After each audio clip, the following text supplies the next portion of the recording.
মাঝে মাঝে মানব সভ্যতার ইতিহাসে এমন কিছু মুহূর্ত আসে যা সবকিছু একদম আমূল বদলে দেয়, আর আমরা কিন্তু এখন ঠিক তেমনই এক সময়ের দ্বারপ্রান্তে দাঁড়িয়ে আছি। এর নাম দেওয়া হয়েছে চতুর্থ শিল্প বিপ্লব। তো আজকের এই আলোচনায় আমরা বোঝার চেষ্টা করব এই বিপ্লবটা আসলে কি। এটা কি আমাদের জন্য বিশাল কোনো সম্ভাবনার দরজা খুলে দিচ্ছে, নাকি আমাদের ঠেলে দিচ্ছে গভীর কোনো সংকটের দিকে? চলুন বিষয়টা তলিয়ে দেখা যাক। ওয়ার্ল্ড ইকোনমিক ফোরামের প্রতিষ্ঠাতা ক্লাউস শোয়াবের এই কথাটা কিন্তু এক কথায় পুরো বিষয়টাকে তুলে ধরে। মানে একদিকে যেমন অভাবনীয় উন্নতির একটা হাতছানি আছে, ঠিক তেমনি অন্যদিকে সবকিছু হারানোর একটা ভয়ও কাজ করছে। এই যে দুটো বিপরীতমুখী স্রোত, এটাই হলো চতুর্থ শিল্প বিপ্লবের মূল চালিকা শক্তি। তো চলুন এই সম্ভাবনা আর সংকটের আরও গভীরে যাওয়ার আগে আমরা প্রথমে একটু জেনে নিই আসলে এই চতুর্থ শিল্প বিপ্লব জিনিসটা ঠিক কী, আর কেনই বা এটা আগের বিপ্লবগুলো থেকে একদম আলাদা। আচ্ছা, এই চতুর্থ শিল্প বিপ্লবকে ঠিকভাবে বুঝতে হলে আমাদের একটু পেছনে ফিরে তাকাতে হবে। দেখুন, প্রথম শিল্প বিপ্লবটা এসেছিল ১৭৮৪ সালে বাষ্পীয় ইঞ্জিনের হাত ধরে। এরপর ১৮৭০ সালের দিকে এলো বিদ্যুৎ, শুরু হলো দ্বিতীয় বিপ্লব আর গণ উৎপাদন। তারপর এলো তৃতীয়টা ১৯৬৯ সাল থেকে, মানে কম্পিউটার আর ইন্টারনেটের যুগ। আর এখন আমরা যে যুগে প্রবেশ করেছি, এই চতুর্থ শিল্প বিপ্লবটা কিন্তু আগেরগুলোর মতো না। এটা শুধু কোনো একটা নতুন প্রযুক্তি নয়, বরং আগের সব প্রযুক্তিকে একসাথে মিশিয়ে এমন এক পরিবর্তন আনছে যা আমরা আগে কখনো কল্পনাও করিনি।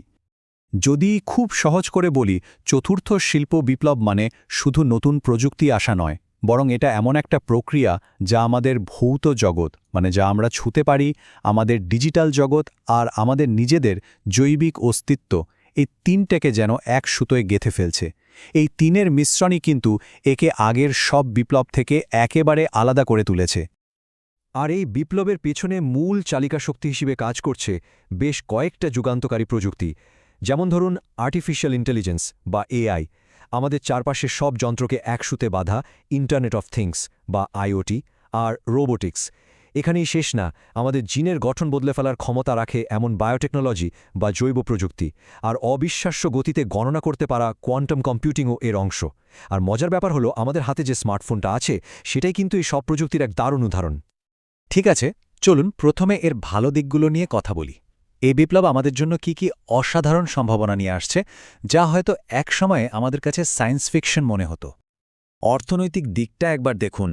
ধারণা করা হচ্ছে আগামী কয়েক বছরের মধ্যেই শিল্প অর্থনীতিতে এই নতুন প্রযুক্তিগুলো প্রায় $2.8 ট্রিলিয়ন নতুন ভ্যালু যোগ করবে। এটা কিন্তু একটা বিশাল অর্থনৈতিক লাভ দেওয়ার ইঙ্গিত দিচ্ছে। এই উক্তিটা কিন্তু খুব দারুণভাবে ব্যাপারটা বুঝিয়ে দেয়। একবার কল্পনা করুন তো, যে কাজগুলো মানুষের জন্য সাংঘাতিক ঝুঁকিপূর্ণ, যেমন কোনো মহামারীর সময় রোগীর সেবা করা বা পারমাণবিক বর্জ্য পরিষ্কার করা, সেই কাজগুলো যদি রোবট একদম নিরাপদে করে ফেলতে পারে, তাহলে সেটা মানবজাতির জন্য কত বড় একটা ব্যাপার হবে। শুধু এটুকুই নয়, স্বাস্থ্যসেবা আর কৃষিতেও আসছে যুগান্তকারী পরিবর্তন। মানুষের আয় আর জীবনযাত্রার মান বাড়বে বলে আশা করা হচ্ছে। বিশ্বজুড়ে সাপ্লাই চেইন বা পণ্য সরবরাহ ব্যবস্থা আরও সহজ হয়ে যাবে। আন্তর্জাতিক বাণিজ্যে গতি আসবে। আর কিছু পূর্বাভাস তো বলছে যে বিশ্বজুড়ে প্রায় 200 কোটি নতুন ধরনের চাকরির সুযোগ তৈরি হতে পারে। সব মিলিয়ে একটা দারুণ উজ্জ্বল ভবিষ্যতের ছবি, তাই না? কিন্তু আমরা জানি যে প্রত্যেকটা মুদ্রারই দুটো পিঠ থাকে। এই অবিশ্বাস্য অগ্রগতির সঙ্গেই কিন্তু জন্ম নিচ্ছে কিছু মারাত্মক সংকট, যা হয়তো আমাদের অস্তিত্বকেই হুমকির মুখে ফেলে দিতে পারে। এখন আসল প্রশ্নটা হলো, এইসব অগ্রগতির জন্য আমাদের মূল্যটা কি দিতে হচ্ছে?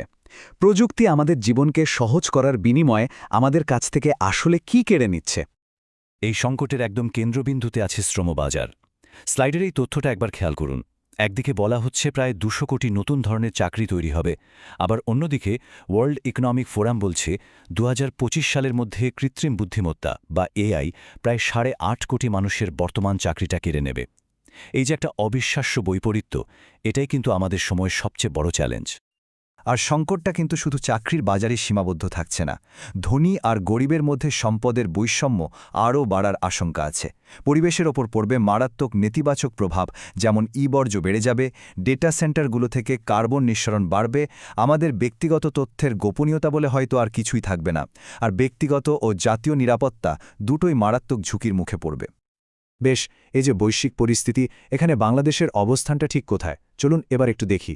এই বিপ্লবের ঢেউ আমাদের দেশের জন্য ঠিক কী ধরনের চ্যালেঞ্জ আর সম্ভাবনা নিয়ে আসছে? দেখুন, বাংলাদেশের জন্য প্রথম এবং সবচেয়ে বড় চ্যালেঞ্জ হল দক্ষতার ঘাটতি। আমাদের শ্রমশক্তির একটা বিরাট অংশ কিন্তু অদক্ষ, আর তরুণদের মধ্যে মাত্র 14% কাছে আধুনিক প্রযুক্তির সাথে তাল মেলানোর মতো দক্ষতা আছে। এই অদক্ষতা কিন্তু সামনে ব্যাপক কর্মহীনতা আর সামাজিক অস্থিরতা তৈরি করার ক্ষমতা রাখে। এবার যে পরিসংখ্যানগুলো সামনে আসছে সেগুলো কিন্তু রীতিমতো শঙ্কার। একবার ভাবুন, বাংলাদেশের অর্থনীতির একেবারে মূল ভিত্তি যেগুলো, যেমন আমাদের পোশাক শিল্প, সেখানে 60% চাকরি ঝুঁকির মুখে। আসবাবপত্র শিল্পে 45%, এমনকি জুতা শিল্পেও প্রায় 40% চাকরি সরাসরি অটোমেশনের কারণে হারিয়ে যেতে পারে। এটা কিন্তু শুধু একটা ঝুঁকির কথা না, এটা আমাদের অর্থনীতির জন্য একটা বিরাট অশনি সংকেত। তাহলে এখন পথটা কি? এই সংকট থেকে বেরিয়ে আসার এবং সম্ভাবনাকে কাজে লাগানোর কোনো উপায় কি আছে? হ্যাঁ, অবশ্যই আছে। চলুন দেখি বিশেষজ্ঞরা এই ব্যাপারে কী ধরনের কৌশলের কথা বলছেন। বিশেষজ্ঞরা বাংলাদেশের জন্য মূলত একটা ত্রিমুখী কৌশলের কথা বলছেন। প্রথম এবং সবচেয়ে গুরুত্বপূর্ণ ধাপ হল মানব সম্পদ উন্নয়ন। মানে আমাদের পুরো শিক্ষা ব্যবস্থাকে ঢেলে সাজিয়ে আন্তর্জাতিক মানের ডিজিটাল দক্ষতা তৈরি করতে হবে, যাতে আমাদের তরুণরা ভবিষ্যতের চাকরির জন্য একদম প্রস্তুত থাকে। দ্বিতীয়ত, সরকারি সব কাজে, সেবা থেকে শুরু করে পরিকল্পনা পর্যন্ত ডিজিটাল প্রযুক্তির পূর্ণ ব্যবহার নিশ্চিত করতে হবে। এতে স্বচ্ছতা আর গতি দুটোই বাড়বে। আর সবশেষে এই ভিত্তির উপর দাঁড়িয়ে দেশের অর্থনীতি আর শিল্পকে পুরোপুরি ডিজিটাল করে তুলতে হবে, যা আমাদের একটা আধুনিক ও টেকসই জীবনযাত্রার দিকে নিয়ে যাবে। আসলে দিনের শেষে প্রযুক্তি বা যন্ত্র কিন্তু কোনো কিছুই নয়। মূল প্রশ্নটা হল, আমরা মানুষ এই প্রযুক্তিকে কিভাবে ব্যবহার করব। আমাদের যন্ত্রগুলো যতই স্মার্ট হোক না কেন, আমরা মানুষ হিসেবে ততটা বিবেকবান আর জ্ঞানী হতে পারব কিনা তার উপরে কিন্তু নির্ভর করছে এই চতুর্থ শিল্প বিপ্লবের চূড়ান্ত পরিণতি।